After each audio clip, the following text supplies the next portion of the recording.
حضرت علی مرتضیٰ رضی اللہ تعالیٰ عنہ کا ذکر ایمان کی علامتوں میں سے ہے۔ ایمان والے حضرت علی کا نام سن کر کے مسکراتے ہیں یا خوش ہوتے ہیں، اور جہنمیوں کے چہروں پر کالک پڑ جاتی ہے، سرخی آ جاتی ہے۔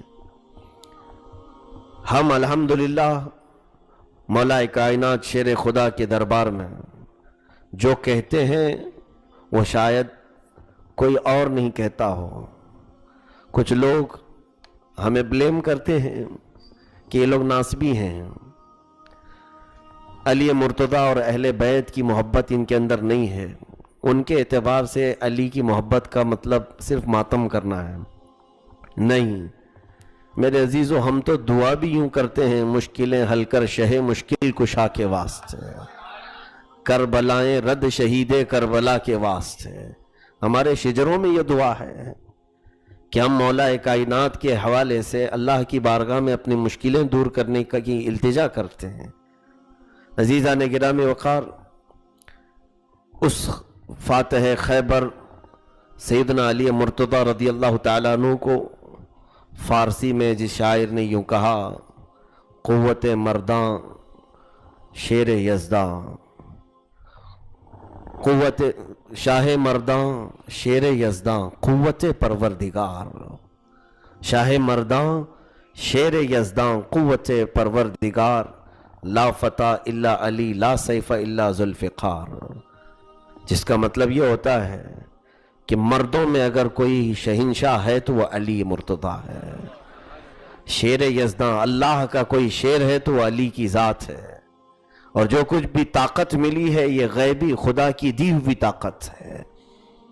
اور پھر اگر دنیا میں کسی تلوار کی کوئی شہرت ہے تو وہ علی کی تلوار ذوالفقار کی شہرت ہے، اور جوانوں میں کوئی جوان ہے حقیقت میں تو وہ مولا کائنات علی مرتضیٰ ہے۔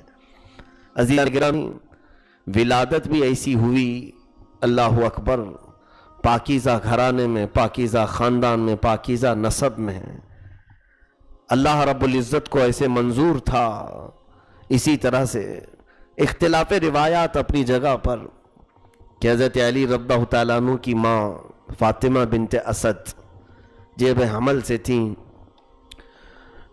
اس وقت یہ خانہ کعبہ کے طواف میں تھیں، اور ان کے شوہر ابو طالب جو حضرت علی رضی اللہ تعالیٰ عنہ کے والد ہیں، حضور صلی اللہ علیہ وسلم کے سگے چچا ہیں، ابو طالب بے قرار ہو کر ادھر ادھر دیکھنے لگے۔ چند عورتیں جو وہاں پر موجود تھیں، یہ امام زین العابدین رضی اللہ تعالیٰ عنہ سے روایت ہے، انہوں نے کہا کہ مجھے وہاں موجود ایک خاتون نے یہ روایت بیان کی ہے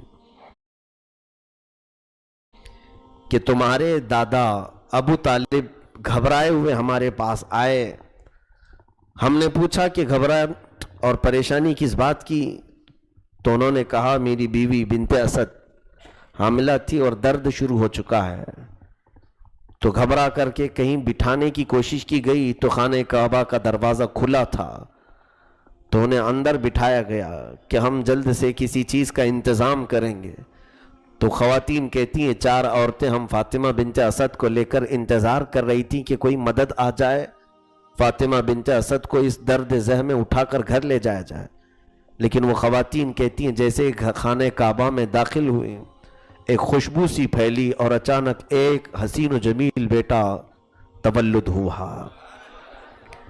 جب ابو طالب واپس آئے تو ولادت ہو چکی تھی، اور وہ بھی کہاں پر؟ خانہ کعبہ کے اندر۔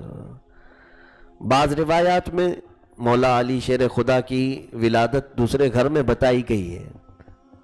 میں ان روایات کی تصحیح و ترجیح کی طرف نہ جاتے ہوئے یہ عرض کرنا چاہوں گا کہ ولادت جہاں پر بھی ہوئی، لیکن جو اہم چیز ہے وہ یہ ہے کہ پیدا ہونے کے بعد سے اس روایت پر سب کا اتفاق ہے کہ حضرت علی نے نہ دودھ پیے تھے اور نہ آنکھ کھولے تھے۔ بچہ جب ماں کی گود میں آئے، اب اس کا پہلا کام یہی تو ہوتا ہے کہ وہ آنکھ کھولے، آواز نکالے اور ماں کا دودھ پی لے۔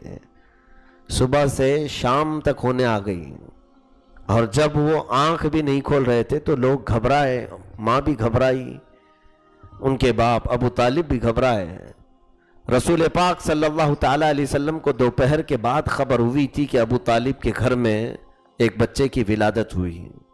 ایک بات یاد رکھیں، رسول کریم صلی اللہ تعالیٰ علیہ وسلم ابو طالب کے گھر میں بچپن سے رہے ہیں۔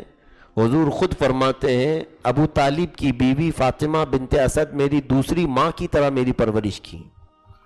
ان کی سگی چچی فاطمہ بنت اسد نے رسول اللہ صلی اللہ علیہ وسلم کی اپنے بیٹوں سے زیادہ حضور پر وہ جان نچھاور کرتی تھیں اور محبت فرمایا کرتی تھیں۔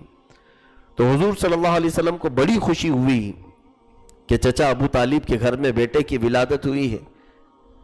تو بعد میں یہ خبر ملی کہ نہیں، بیٹا ہوا ہے، شاید معذور پیدا ہوا ہوگا۔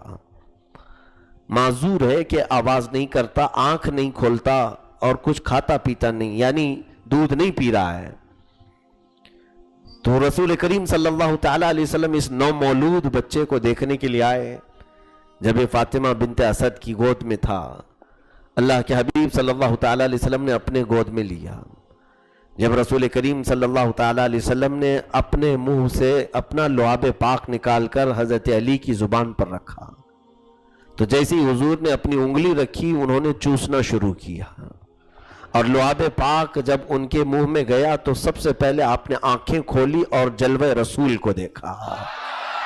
یہ ہے علی کی شان کہ پہلی غذا رسول اللہ کا لعاب اور پہلی نظر چہرے رسول پاک، پہلی نظر دنیا میں پڑی ہے۔ وہ علی چاہتے یا علی کی ولادت ایسی جگہ پر ہوئی تھی جہاں دنیا میں کسی کی ہوئی نہیں، خانہ خدا میں۔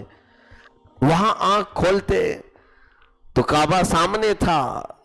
کعبے کا تقدس کم تھوڑی نہ ہے، کعبے کی حرمت کم تھوڑی نہ ہے، اس کی عزت اپنی جگہ پر۔ وہاں پر بھی بچہ پہلی نگاہ اٹھائے۔ میاں آج بھی اگر ہم پہلی نظر کعبے پر ڈال کر دعا کریں تو اللہ دعا قبول فرماتا ہے۔ تو علی کی آنکھیں وہیں کھل جاتی اور کعبے کو دیکھ لیتے تو وہ بھی ان کی عزت، ان کا تقدس، ان کے احترام میں یہ بات روایت میں آ جاتی کہ پہلی نگاہ کعبے پر پڑی ہے علی کی پیدائش کے بعد۔ لیکن مسلمانوں، یہاں ہم سنیوں کا، خاص طور پر ہم بریلویوں کا عقیدہ ثابت ہوتا ہے کہ مولا علی نے پیدائش ہی میں ہمیں وہ بات کہہ دی جو امام احمد رضا خان فاضل بریلوی نے کہا ہے، حاجیو آؤ شہنشاہ کا روزہ دیکھو، کعبہ تو دیکھ چکے، کعبے کا کعبہ دیکھو۔ مولا علی نے نظر وہاں ڈالی ہے جو کعبے کا بھی کعبہ تھا۔